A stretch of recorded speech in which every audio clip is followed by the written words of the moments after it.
Selamat malam, saya Catherine dari kelas A2. Di sini saya ingin mempresentasikan tentang teknologi di bidang kesehatan. Apa aja itu teknologi berikut ini? Perkembangan teknologi telah banyak membantu layanan medis. Beberapa di antaranya adalah teknologi AI untuk diagnosa dan telemedis untuk konsultasi online. Sebenarnya, dari masa ke masa, ilmu kesehatan selalu berkembang secara revolusioner. Beberapa teknologi di bidang kesehatan mencakup stetoskop pada tahun 1816 dan Roentgen tahun 1895. Berikut ini adalah contoh gambar dari teknologi AI. Sejak tahun 2015, Google telah membuat divisi anak usaha yang diberi nama Google Life Sciences yang kini diubah menjadi Verily. Beberapa inovasi yang dilakukan Verily antara lain sebagai berikut. Yang pertama ada pemantauan kadar gula darah dengan lensa kontak yang memiliki sensor. Yang kedua ada program sterilisasi nyamuk Aedes aegypti dengan melepaskan nyamuk yang steril demi mencegah penyakit demam berdarah. Yang ketiga ada operasi dengan bantuan robot cerdas. Masa depan dunia kesehatan tidak lepas dari teknologi digital.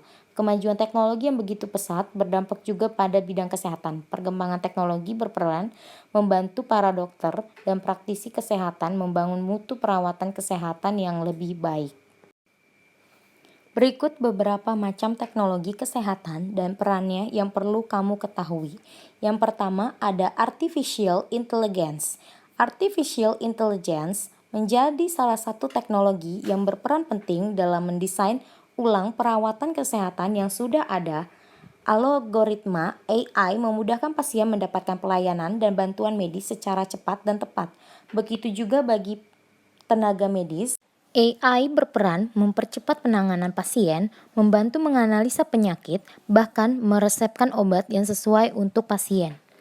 Di bawah ini berikut contoh dari Artificial Intelligence. Yang kedua, Virtual Reality. Virtual Reality atau VR merupakan teknologi yang dapat menghadirkan lingkungan real secara maya. Dalam bidang kesehatan, VR dimanfaatkan sebagai alat simulasi operasi bagi para calon dokter. Selain itu juga dapat membantu dokter menentukan lokasi pembedahan pada tubuh pasien. VR digadang-gadang sebagai masa depan pelayanan kesehatan seperti dilansir dari medicalfuturist.com pada tahun 2020 diperkirakan nilai pasar global virtual reality dalam pelayanan kesehatan akan mencapai USD 3, miliar. Di bawah ini adalah contoh dari virtual reality. Yang ketiga ada augmented reality. Berbeda dengan VR, augmented reality tidak menghilangkan kontak dengan realitas. Augmented reality sering digunakan saat dokter melakukan pemeriksaan sebelum operasi seperti CT scan atau MRI yang dapat memberikan gambaran kepada ahli bedah tentang anatomi internal pasien. Penggunaan augmented reality juga dapat membantu pasien mendapatkan informasi yang lengkap dan akurat tentang penyakitnya. Di bawah ini adalah contoh dari augmented reality. Yang keempat ada healthcare trackers, wearables, and sensor. Penggunaan healthcare trackers, wearables, and sensor yang biasa digunakan sehari-hari membantu pengguna memonitor kesehatannya secara mandiri. Teknologi ini mendorong pengguna melakukan kegiatan preventif dan menjaga kesehatannya, tekanan darah, kadar glukosa, suhu tubuh, bahkan tingkat stres dapat diakses secara real-time oleh pengguna, sehingga mereka dapat mengatur pola hidup sehatnya sendiri. Di bawah ini adalah contoh dari healthcare trackers, wearables, and sensor. Yang kelima ada tricorder medis. Tricorder medis merupakan perangkat portable yang dapat memindai kondisi medis penggunanya. Alat ini mampu mengukur tanda-tanda vital kesehatan seperti tekanan darah, temperatur, dan denyut jantung manusia. Dari data yang didapat, alat ini akan melakukan analisis dan mendiagnosa kondisi kesehatan pengguna. Di bawah adalah contoh dari tricorder medis. Yang keenam, ada pengurutan genom. Teknologi pengurutan genom digunakan untuk mengetahui informasi mendasar tentang tubuh manusia meliputi kepekaan obat, kondisi medis multifaktorial atau monogenik dan mampu melihat riwayat medis keluarga. Data-data ini dapat digunakan untuk menentukan perawatan dan pengobatan yang efektif dan efisien untuk pasien. Melihat pentingnya data ini, pemerintah Amerika pernah melakukan Human Genome Project pada tahun 2003 dan menghabiskan biaya sekitar 2,7 miliar. Di bawah adalah contoh dari pengurutan genom. Yang ketujuh, ada revolusi penemuan obat.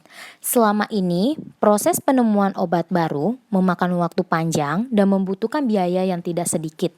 Obat yang ditemukan harus diuji satu persatu pada pasien. Lalu jika tidak cocok, ahli harus mengukur kembali dosisnya hingga sesuai. Begitu terus.